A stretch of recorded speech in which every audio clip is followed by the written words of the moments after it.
Good afternoon, everyone. Back again. My name is Lisa. My name is April. And we just want to talk to you briefly about the transformation of our yard in order to begin our food forest and what that has cost us. So, I got some PowerPoints because I've got the power. I got the power. Alright, so 60 days is what we were shooting for in order to do this video. It's gone past that. I mean, we might be at 68, 69. yeah, coming up on 70 days Yeah. to do this video. So let's start off with mulch. We brought in 3 loads. No, 4. We brought in 20 yards of mulch.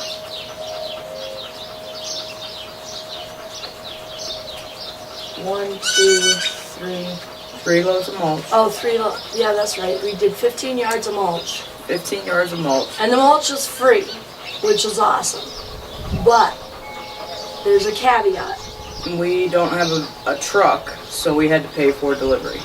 And that cost us $65 for each load, which is a total cost of $195. Then when we were ready, we got compost for inside the garden.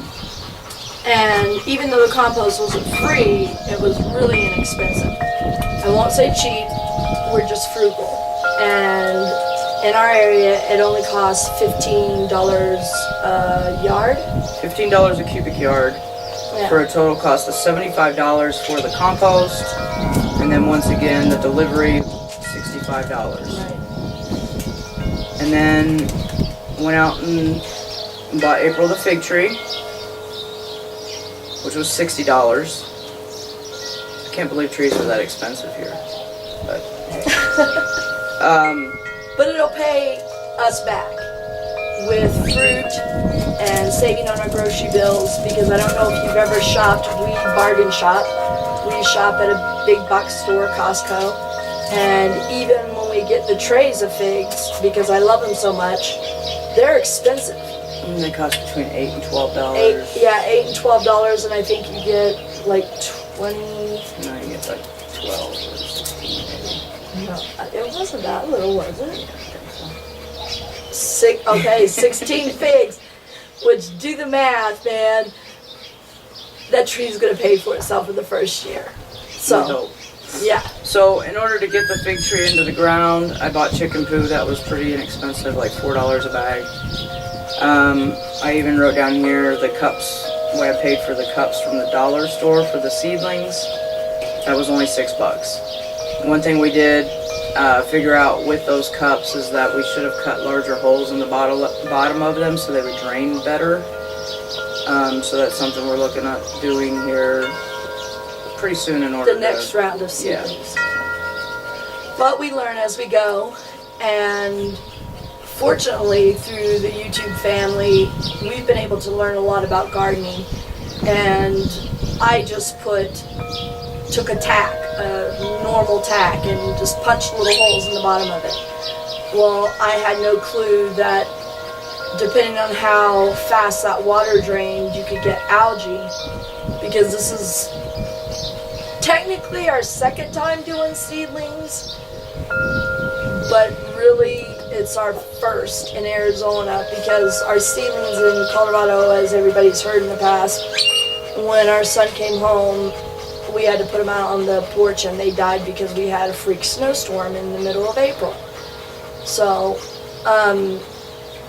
I didn't know that I needed bigger holes, and then I thought if I put like 3 or 5 of them in there that I'd be cool. Wrong. So, lesson learned. Right. And then the potting soil for the seedlings, I spent $5 on that. We started off with the salvaged dirt from over in George's yard, and Yeah. we're not getting good germination from that, so I went out and got us some potting soil. But we're grateful Oh, that absolutely. we have the neighbors that we do, and we were so grateful that George volunteered his soil that he had And we didn't know how old it was. We didn't know anything about it, but we were just grateful to have the soil, and we figured at least we'll get a start. And again, free, how can you turn it down? Alright, and then when I ended up finding the pomegranate tree in the dumpster, another $60 tree Free! for free, I did have to go out and get some more soil, chicken poo, and at the same time I had found the mangoes that I wanted to try and propagate the seeds, germinate the seeds to create those trees, as well as the papaya. So I went out and bought some pots. Now if you guys don't know, you can go to your local Ace Hardware. I'm not sure about Home Depot, but at Ace Hardware they have used planting pots. At least down in our area. Right. I mean, it might vary because my understanding of Ace is that's a franchised I don't know. store or something.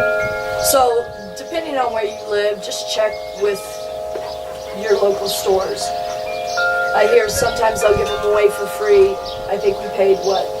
25 cents a pot, even though they were different sizes. Sometimes they say that as they go up in size, they charge up to like 50 cents. I think the largest that you can get will cost you $1. It's So not over there, baby. your Go ball's find not it. there. You have to It's go not find over it. there. So, and then I got the cow mag at the same time. The total cost for all of that combined was $26, which isn't bad. Now, an added expense that we were not expecting this year, but it has really paid off for multiple reasons that we've discussed in previous videos, was getting that tree cut down in the front yard. That tree getting cut down only cost us $170, y'all. What? That is ridiculous crazy.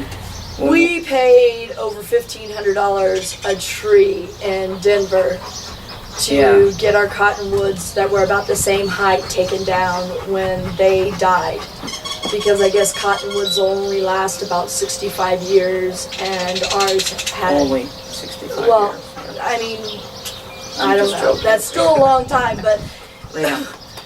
we didn't don't. realize that when they start dying, they'll throw off branches and stuff, and they were planted way too close to the house. And when we had them removed, it was a huge expense.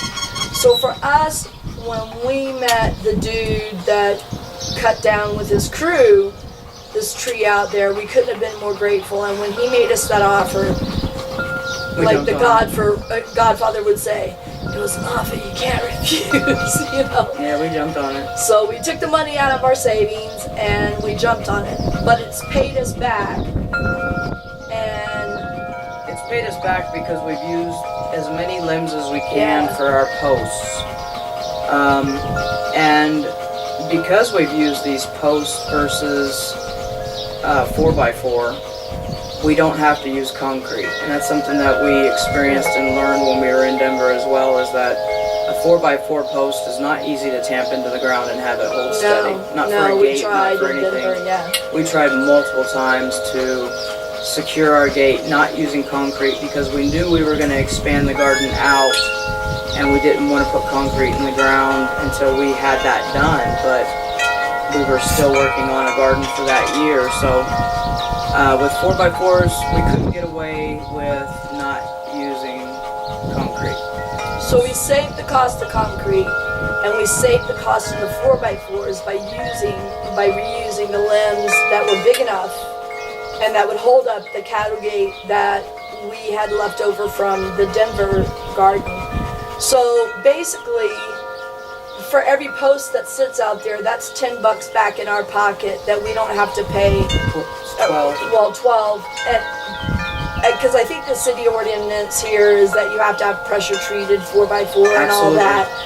So because of that, we saved a lot of money. So every time I look at these posts, and some people might think, oh, that's tacky or whatever, I kind of think it has a fairy tale feel to it. It makes it look like there were trees all here, and over time they left, but they've given back. And I don't know. I think it's going to be really cool once we get the vines going up the trellises and stuff. And so every time I look at those posts, I see $12 back in my pocket. So that tree removal, in my mind, between the concrete and between the posts that we've reused, or the branches that we use, has already paid for its removal. And I'm back on track with that. I mean, I did the research and I looked it up at Home Depot.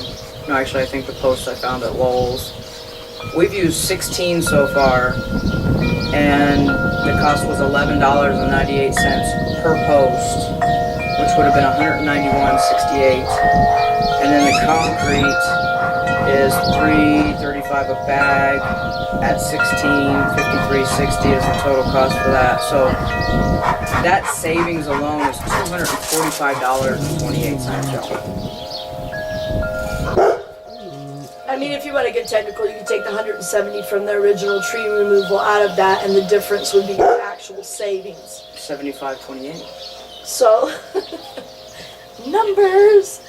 But yeah, I mean, overall, it's all. So what was our grand total?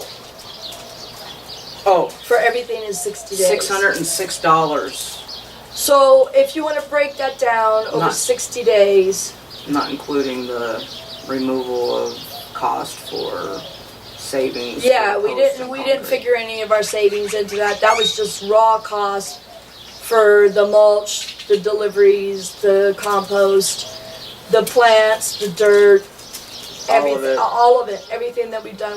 And of course we didn't figure labor in there because Sweat equity. for us this is sweat equity. This is a labor of love. This is something that we're doing for our future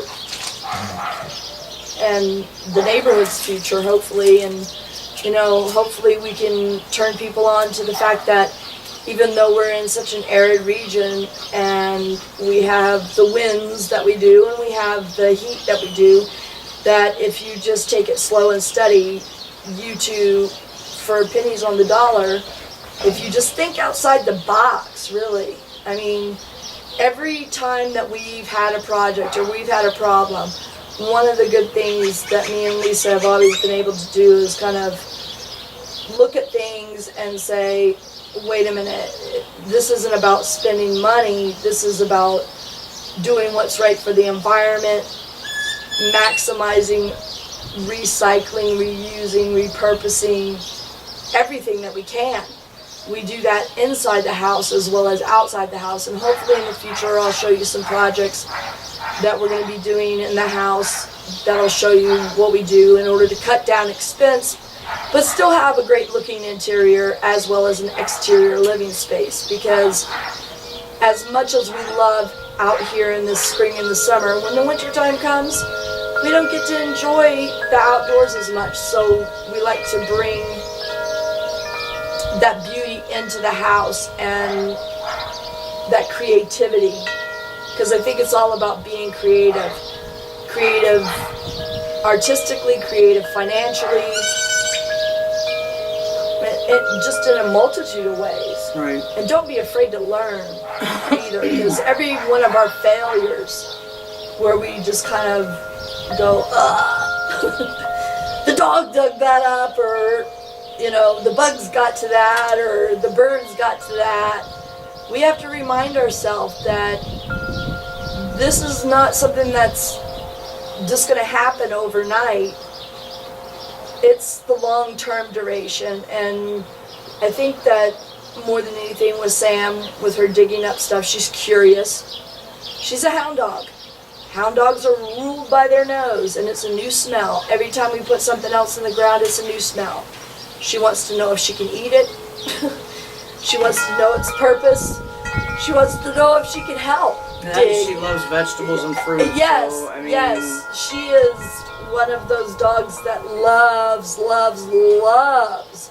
vegetables. I mean, even when we're cooking in the kitchen and we're cutting up vegetables just to eat ourselves, she'll come and she'll say, hand over the vegetables, especially bell peppers. She loves bell peppers. Broccoli. Broccoli she loves. Brussels sprouts. We reuse our water in the house, our gray water, after we rinse our vegetables and stuff like that, and we put it on the compost or the trees and stuff to save money. Again, it's all about recycling and reusing. And she'll go and dunk her head in the water bucket after washing broccoli and just fish out the little pieces that we cut off, Brussels sprouts or broccoli.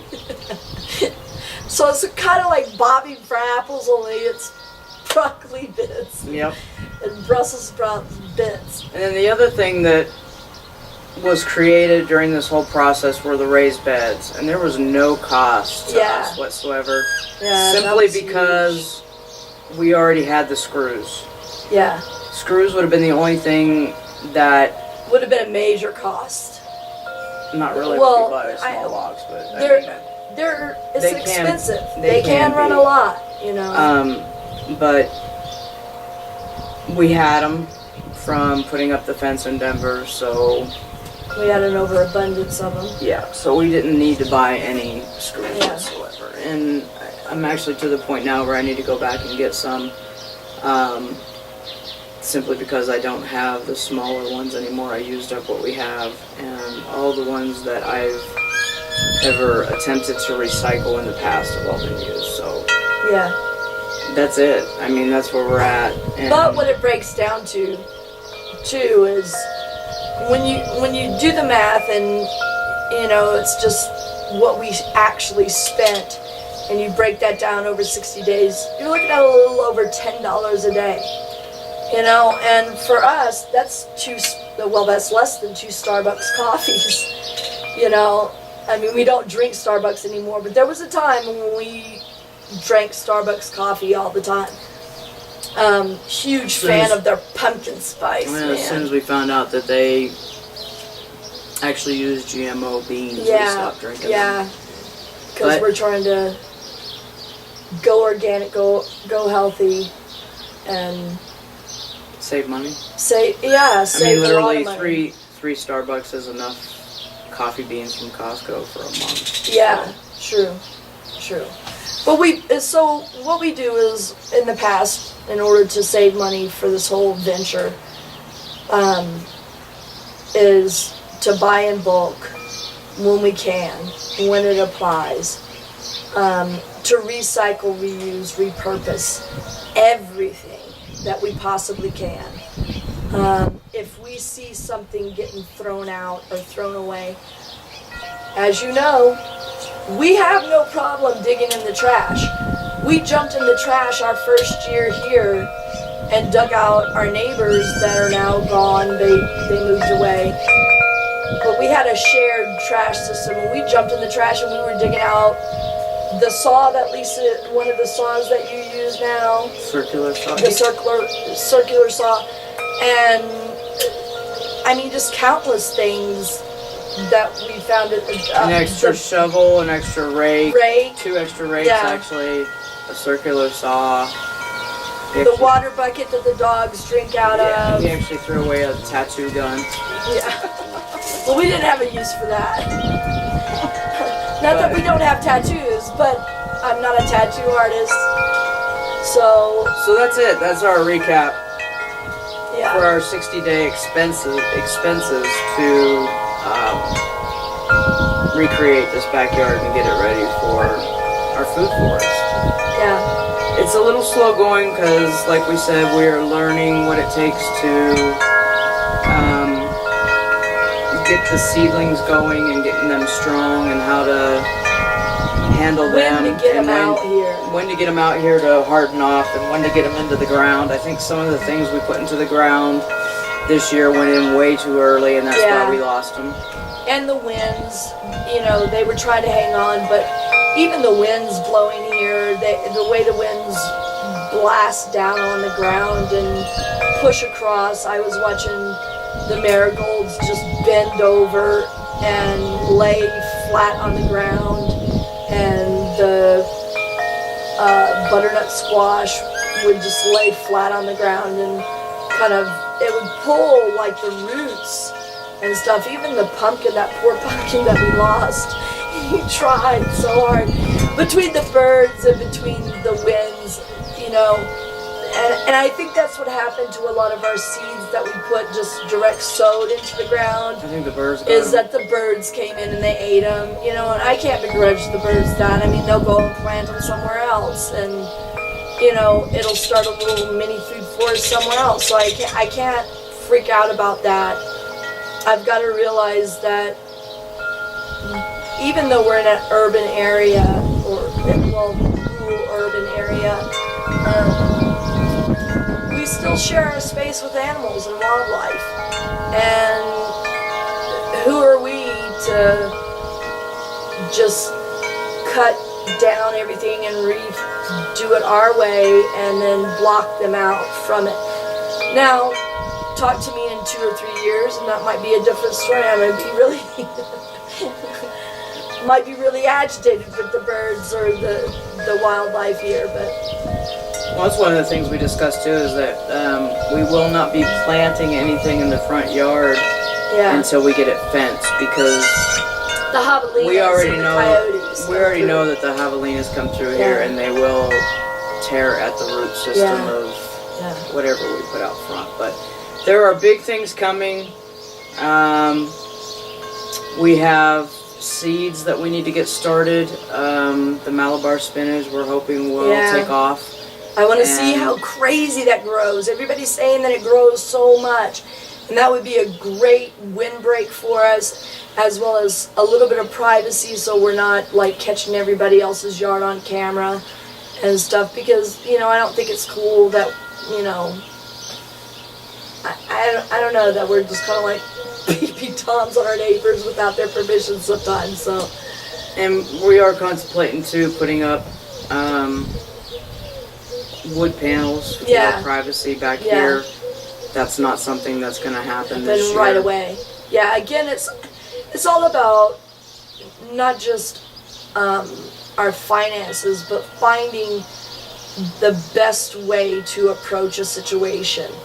And I kind of want to play around with passion fruit, and because that's a really prolific vining plant, as well as the Malabar spinach, and see how far it travels and see how the winter affects it here.